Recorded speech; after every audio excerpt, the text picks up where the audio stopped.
A identidade humana é determinada primeiramente pelo rosto, sua estrutura, aparência e expressões. As alterações determinadas pela idade que afetam a aparência do rosto podem levar o indivíduo a sentir que sua identidade mudou ao longo do tempo. Essas mudanças podem ocorrer nas regiões alta, média e baixa da face. No entanto, as do terço inferior geralmente são as mais aparentes.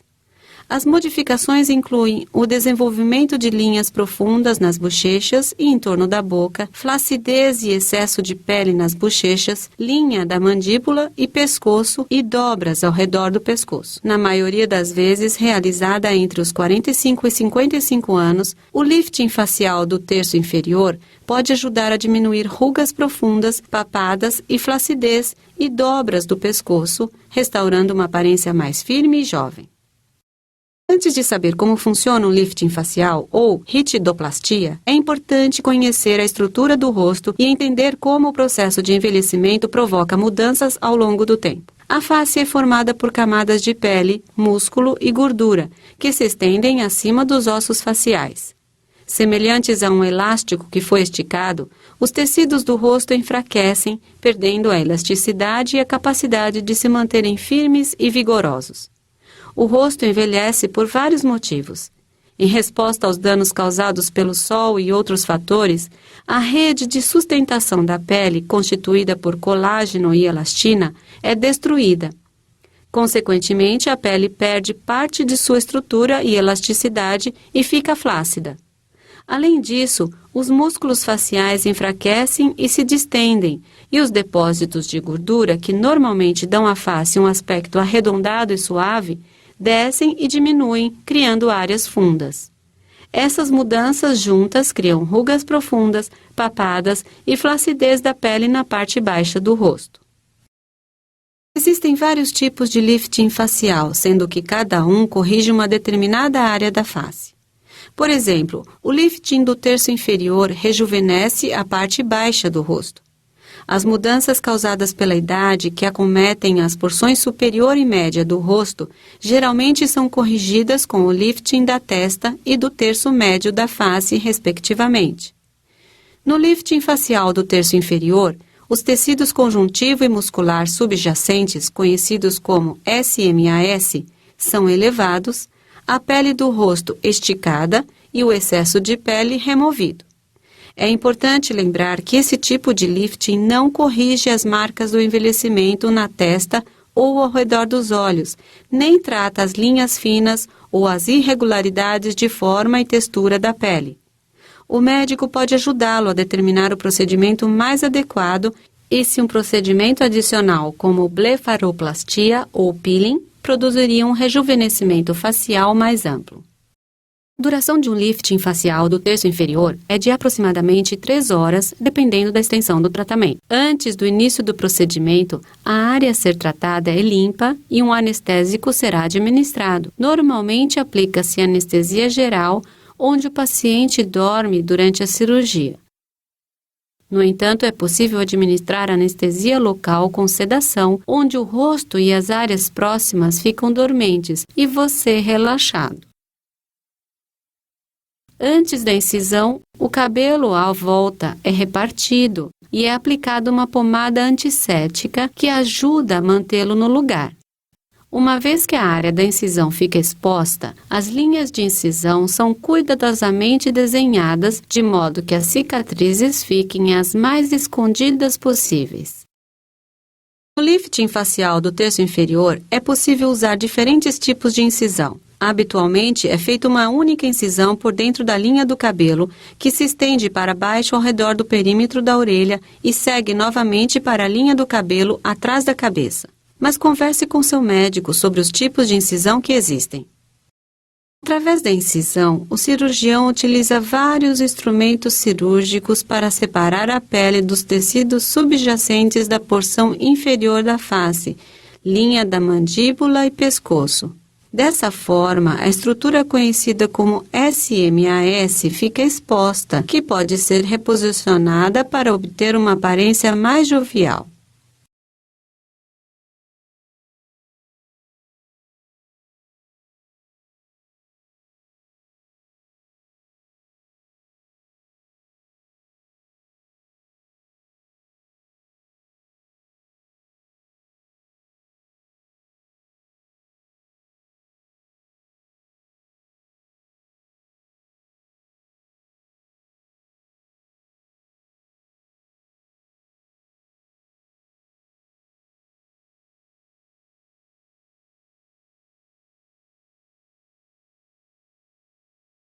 SMAS é uma camada de tecido composto por músculos e tecido conjuntivo fibroso. Embora nem todos os médicos manipulem o SMAS durante o lifting facial, alguns o reposicionam para elevar as estruturas faciais e deixar a aparência mais jovial. Existem vários métodos que podem ser utilizados para suspender o SMAS, como dobra ou remoção, em que o tecido é aumentado e suspenso com suturas. Apesar de as técnicas serem diferentes, todas elas suspendem e esticam as estruturas subjacentes da face.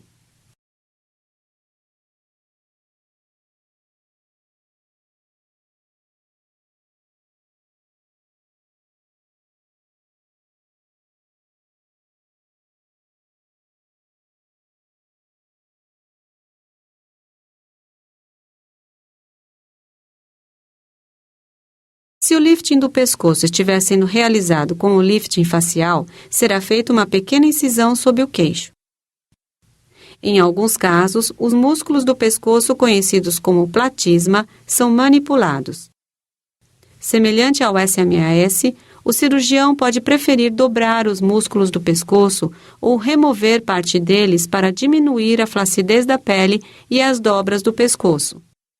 Há casos também em que o médico opta por remover a gordura para modelar ainda mais a região. Se estiver preocupado com a aparência do pescoço, veja com seu médico as diferentes opções de tratamento. Após todos os ajustes necessários nas estruturas subjacentes, a pele é reposicionada sobre a face. Em alguns casos, o cirurgião pode colocar um dreno cirúrgico abaixo da pele para impedir a formação de líquido durante a cicatrização, embora, em geral, não seja necessário.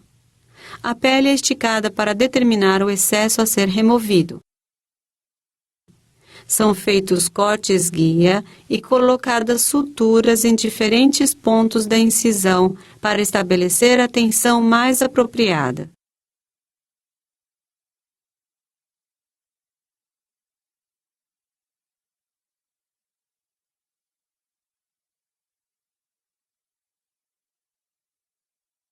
O cirurgião remove o excesso de pele ao redor dos contornos naturais da face e fecha o restante da incisão com suturas adicionais. Embora alguns médicos prefiram não utilizar curativos, outros podem aplicar uma bandagem mais frouxa ou uma malha de compressão para agilizar o processo de cicatrização. Essa malha é apertada e ajuda a diminuir o inchaço, evitando a formação de líquido, além de proporcionar conforto e sustentação. Apesar de as bandagens frouxas serem removidas em questão de dias, as malhas de compressão normalmente são usadas por algumas semanas. Como em todo procedimento cirúrgico, o paciente pode sentir dor, inchaço e apresentar hematomas, que desaparecerão em algumas semanas. Caso seja utilizado um dreno cirúrgico, ele geralmente será retirado um dia após o procedimento, e as suturas que não são absorvidas são removidas de 7 a 10 dias. Embora já se sinta apto a retornar ao trabalho em 1 ou 2 semanas, recomenda-se evitar atividades pesadas, como a prática de exercícios ou levantamento de peso, por até 3 semanas, de modo que seu corpo tenha tempo suficiente para cicatrizar. Os primeiros resultados normalmente aparecem logo após o procedimento e ficam ainda mais evidentes em 2 ou 3 semanas, à medida que o inchaço e os hematomas vão desaparecendo. Como o processo de cicatrização é diferente em cada pessoa, o resultado final pode demorar meses. É importante lembrar que, embora as cicatrizes sejam permanentes, elas normalmente ficam escondidas por dentro da linha do cabelo. Apesar do lifting facial não impedir o processo de envelhecimento, ele pode diminuir drasticamente a flacidez da pele do rosto e pescoço, mantendo seu aspecto jovial por muitos anos.